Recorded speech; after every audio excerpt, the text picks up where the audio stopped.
नमस्कार, next 9 live देख रहे हैं आप और मैं हूं आपके साथ प्रज्ञा सिंह। बहुत बहुत स्वागत है आपका हमारे आज के इस खास प्रोग्राम में।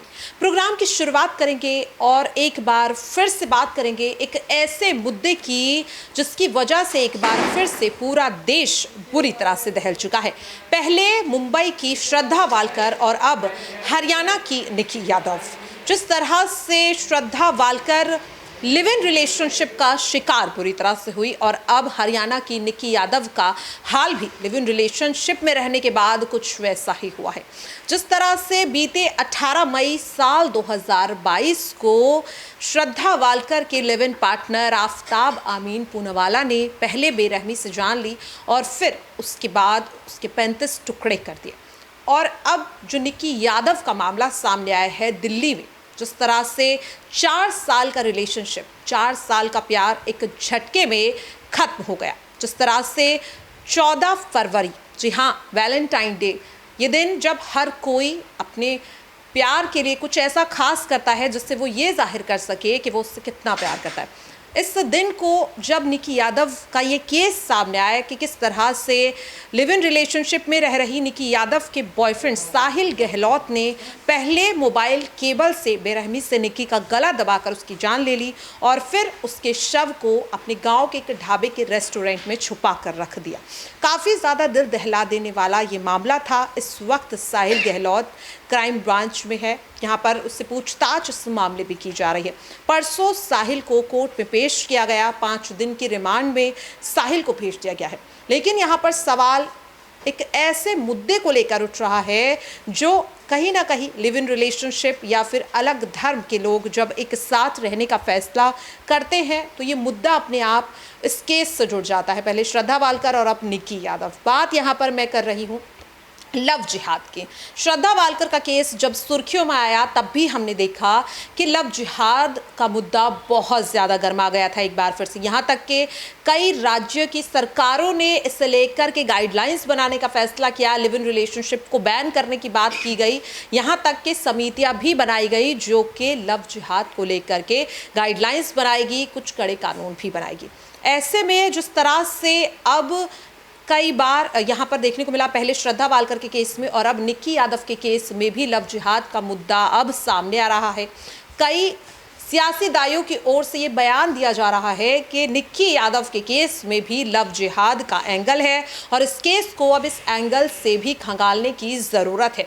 ऐसे में सवाल लगातार यही उठ रहा है कि पहले ही जिस तरह से हमारे देश में धर्म एक इतना सेंसिटिव मुद्दा है जिसकी वजह से कह सकते हैं कि आज आम जनता एक दूसरे पे भरोसा नहीं कर पा रही है, आम जन एक दूसरे पे नहीं भरोसा कर पा रहे हैं धर्म की वजह से, क्योंकि जिस तरह से कई राजनेता धर्म को इस्तेमाल कर रहे हैं अपने सियासी फायदे के लिए। एक बार फिर से निकी यादव के केस में भी ये मुद्दा जुड़ चुका है।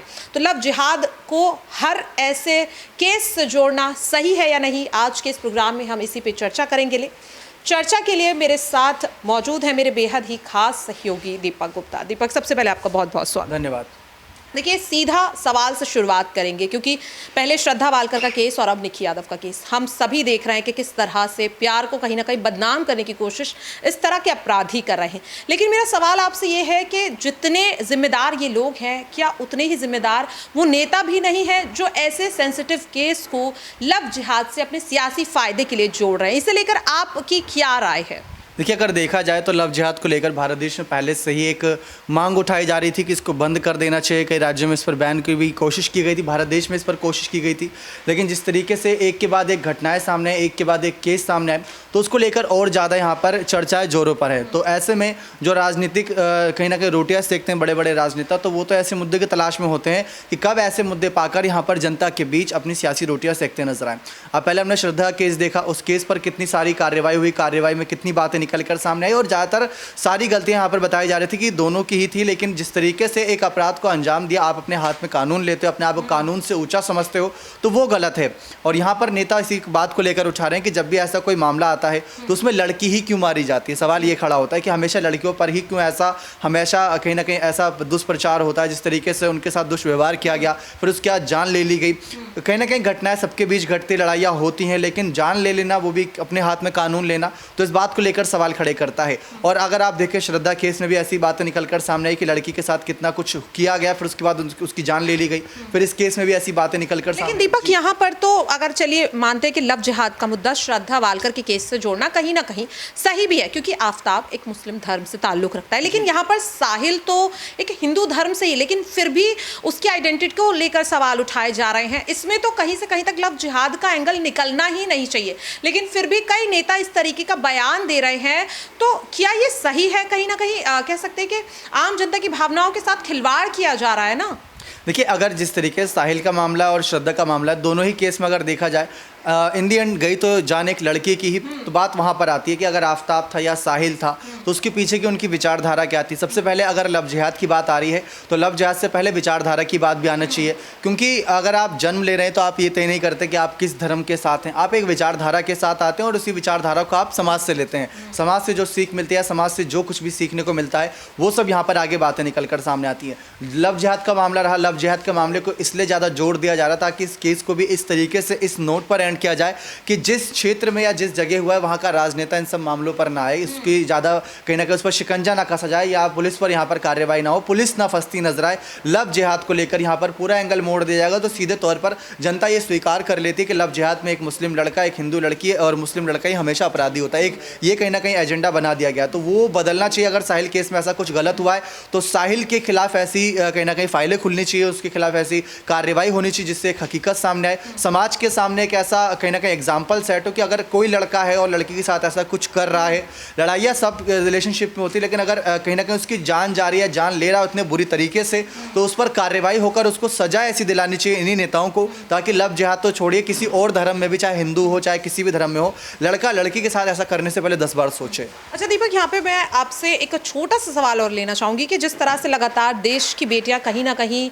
इस तरह से शिकार हो रही हैं, ऐसे में आप उन लड़कियों के लिए क्या कहना चाहेंगे? क्योंकि आपने लगातार कई बार ये कहा कि एट द एंड कहीं ना कहीं हमारे देश की बेटी की ही जान खतरे में, उन्हीं की जान जा रही है, तो माँ बाप से सच छिपाकर या उनसे रिश्ता तोड़कर जब ऐसे लड़कियां कहीं ना कहीं प्यार में इतनी ज़्यादा हो जाती हैं और उनका हाल कैसा होता है, ऐसे में आप उन लड़कियों के लिए क्या कहना चाहेंगे? क्योंकि आप एक लड़के हैं तो कहीं ना कहीं आपकी बात ज़्यादा बेहतर वो समझ पाएंगे, क्योंकि ऐसे में लड़कों का पॉइंट ऑफ व्यू भी जानना बहुत ज़्यादा ज़रूरी है कि उन लड़कियों को क्या करना चाहिए या उनके लिए आप क्या कहना चाहेंगे? देखिए, ऐसा होता है कि अगर रिलेशनशिप स्टार्ट होती है तो लड़की सब कुछ कहीं ना कहीं अपने पूरी तरीके से कोशिश ये करती है कि लड़के को वो प्यार दे जो शायद कभी उसे ना मिला हो, लड़के पर निर्भर सी हो जाती है। तो वो निर्भर रहना आज के समय में बहुत गलत है, किसी पर निर्भर नहीं रहना चाहिए। अगर कोई जा रहा है तो अपने आप को इतना मजबूत कर लीजिए कि किसी के रहने या ना रहने से आपको ना फ़र्क पड़े।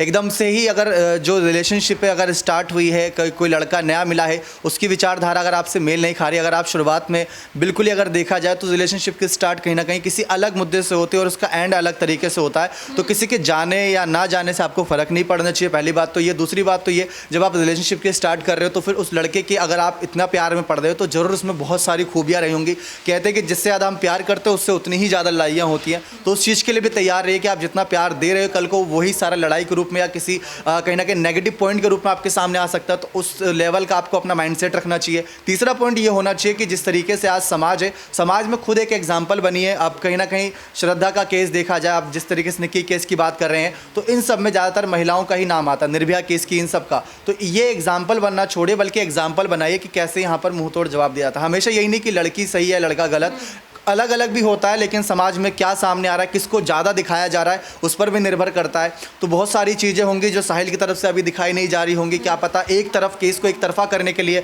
कुछ चीज़ें छुपाई जा रही हो या कुछ चीज़ें अभी दबाई गई हों, तो वहाँ पर भी बहुत चीज़ें सामने आएंगी, तभी पता चलेगा। बस इतना सा एक मैसेज रहेगा कि अगर आप किसी रिलेशनशिप में हो तो तैयार रहिए हर चीज़ के लिए कि क्या कुछ आगे हो सकता है। जी, बहुत बहुत शुक्रिया दीपक। यहाँ पर तो कहीं ना कहीं काफ़ी सही बात यहाँ पर दीपक ने कही है कि देखिए, चाहे आप किसी से कितना भी प्यार करते हो, लेकिन किसी पर खुद को इतना मत आप निर्भर कर दीजिए कि उसके जाने से इतना फर्क पड़े। अब फिलहाल निकी यादव का केस हो या श्रद्धा वालकर का केस, छानबीन दोनों ही केसों में चल रही है। अब देखना यह होगा कि आखिरकार कोर्ट क्या कुछ फैसला सुनाता है। हालांकि आप अपनी राय कमेंट बॉक्स में जरूर शेयर कर सकते हैं। फिलहाल के लिए इस खास प्रोग्राम में इतना ही। मुझे दीजिए इजाजत। नमस्कार।